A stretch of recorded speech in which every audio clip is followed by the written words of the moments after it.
Hey guys, my name is Angel Hudson, and today I will be talking about my favorite show, Game of Thrones, and social class theory and how it intersects with conflict theory.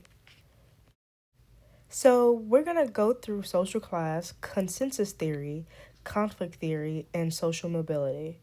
Social class is the socioeconomic or societal level of a person or a group. So, in the United States, we have different groups that people align with, either being middle class, lower class, upper middle class, and then the top 1%.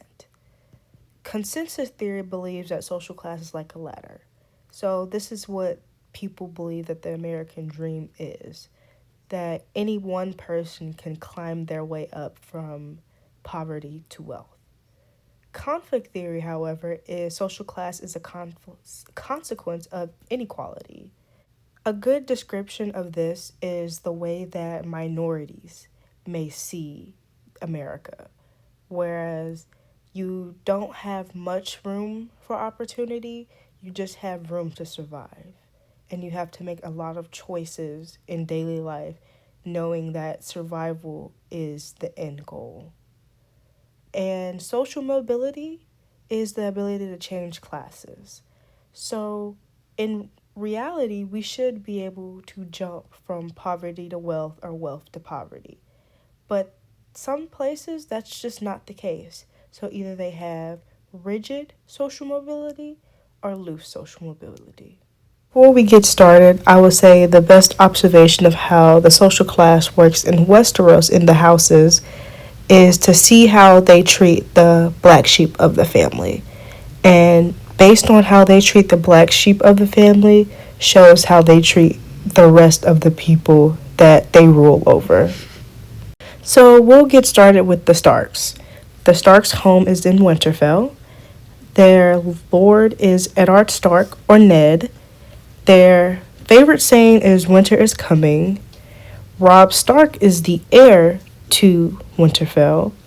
Jon Snow, however, is the illegitimate son, and they are the first line of defense in Westeros after the Night's Watch to Nightwalkers.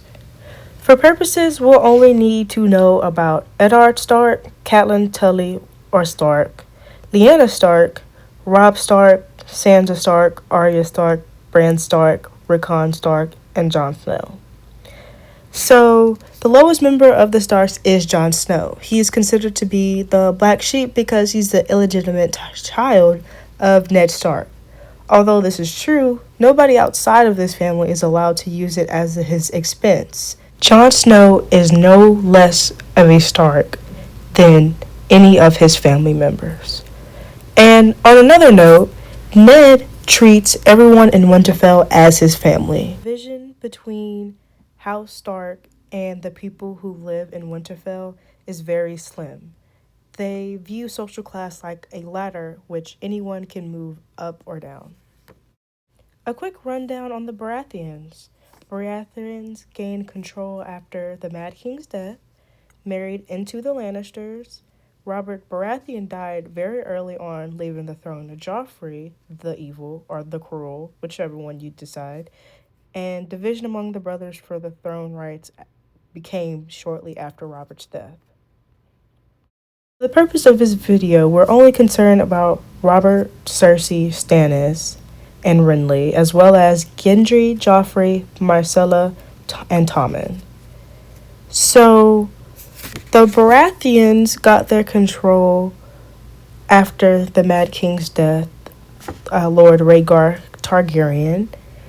And for the Baratheon, those not influenced by the Lannisters, i.e., social capita, have a perspective on social class as a product of inequality. Wealth and status are a circumstance of coincidence. Those who are not under the influence of Lannister status and wealth have a consensus theory on social class. Stannis and Renly would allow people to move up that no one else would in Westeros. For example, Renly allowed a female knight to be in his Kingsguard, but Robert probably would never ever let that happen. The Lannisters are known for having a lot of money. Their house motto is a Lannister always pays their debts. Tyrion, however, is their black sheep son, also known as the Imp for his dwarfism. Cersei and Jaime have a deep incestuous relationship. And you know how we talked about those Baratheon kids? Well, turns out they're all Lannister kids. All of Cersei's children are with her brother Jaime Lannister. For purposes of this presentation, we'll only need to know about Tywin, Cersei, Jaime, Tyrion, and then Joffrey, Myrcella, and Tommen. When it comes to the Lannisters, no living being was above them. There were clear classes of have and have nots. A sociologist would say there is a clear hierarchy in the family, with Tyrion being treated the most poorly of them, being the same blood. He still received the same type of disrespect that they gave to people outside of the family. This is a perfect example of social class conflict theory. As we head into the Targaryens, we learn that they are the original powerhouse of Westeros. They ride and own dragons. Each baby is born with a dragon egg inside their cradle, and as the dragon egg hatches, that should be their dragon for life. But they lost the throne during the days of the Mad King, Rhaegar Targaryen. Only Daenerys and Jon are the surviving members of the house. And Daenerys is the mother of dragons who leads the Unsullied. So the tricky part about the Targaryens is that Daenerys and her brother Viserys are the only known members of the House Targaryen to still be alive. That is until we realize that the illegitimate son of Eddard Stark is actually the legitimate son of Lyanna Stark and Rhaegar Targaryen. And we learn that in Lyanna's dying wish, she asked her brother Ned to take care of Jon as her own. So there's a big focus on the Targaryens in another show, the spinoff House of Dragons. But in Game of Thrones, they are very much a consensus theory of social class. Everyone is equal besides Daenerys. Daenerys has the top spot, but anyone under Daenerys is just as important as the next person. So it's definitely more so a ladder.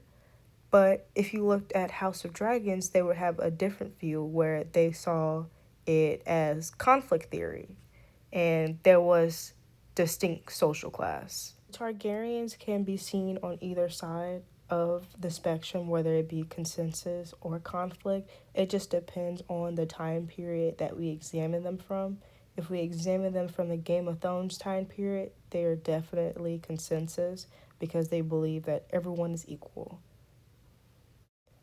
I have a couple of citations of different websites that I use, and I thank you for your time and energy to watch this PowerPoint.